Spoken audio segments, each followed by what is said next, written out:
है। तो non Muslims के साथ शादी में सिर्फ एक एक्सेप्शन है कि अहले किताब की औरतें मुसलमानों के लिए हलाल की गई हैं सूरतुल माइदा में।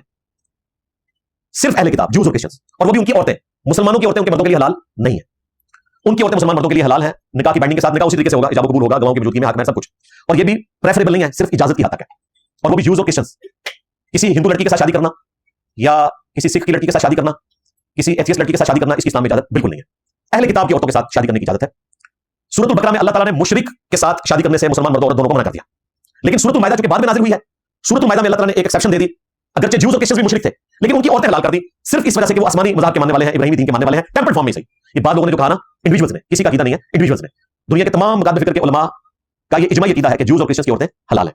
जिन उलमा ने अपने तौर पर ये बात की ना कि चूंकि जूस और क्रिश्चियंस भी शिरक करते हैं, जूस तो आजकल के नहीं कर रहे, क्रिश्चियंस करते हैं, तो वो मुशरिक की कैटेगरी में फॉल करेंगे, ये बिल्कुल गलत है। अल्लाह ताला को पता था, अल्लाह ताला ने फिर भी एक्सेप्शन दी उनके शिरक के बावजूद। कुरान तो उनका शिरक बयान कर रहा था। ये गलती सिर्फ आज के उलमा को नहीं लगी पास, अब्दुल्लाह इब्न उमर का भी ये मौक़िफ़ था। सही बुखारी में आता है कि अब्दुल्लाह इब्न उमर कहते थे, मैं तो इससे बड़ा कोई शिरक नहीं समझता कि कोई हज़रत ईसा को अल्लाह का बेटा कहे। फिर वो सूरतुल बकरा की आयत से रिजल्ट निकालते थे कि चूंकि अल्लाह ताला ने मुशरिका के साथ शादी से मना किया, लिहाजा सिर्फ अब्दुल्लाह इब्न उमर अकेले साहबी हैं, उनका तफरुद है, वो जूस और क्रिश्चियंस की औरतों के साथ भी शादी करने को जायज नहीं समझते थे। लेकिन ये तफरुद है, जो कहते हैं ना तमाम सहाबा जो मुकाबले तबाह हैं तो फिर इसमें अमल करें, वो भी मानते हैं कि उनका तफरुद है। खुद हाफिज इब्न कसीर ने तफसीर इब्न कसीर में बकायदा बुखारी की ये हदीस लेकर अब्दुल्लाह इब्न उमर का जो कौल मौजूद है बुखारी में, बकायदा रद्द किया है कि उनका ये मौक़िफ़ इजमाई उम्मत के खिलाफ है, साहबा-ए-किराम ने इस चीज़ को एक्सेप्ट नहीं किया, उनकी ज़ाती राय थी।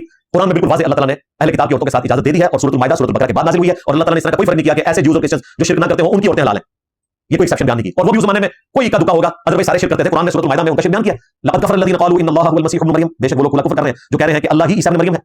लक़द कफ़र अल्लज़ीना क़ालू इन्नल्लाहा सालिसु सलासा, बेशक वो लोग भी खुला कुफ्र कर रहे हैं जो कह रहे हैं कि अल्लाह तीन में से एक है। तो अल्लाह खुद उनका शिरक बयान कर रहा था उसी सूरतुल माइदा में, जिस सूरतुल माइदा में उनकी औरतों के साथ निकाह की इजाजत दे दी, यानी अल्लाह ने एक्सेप्शन दी।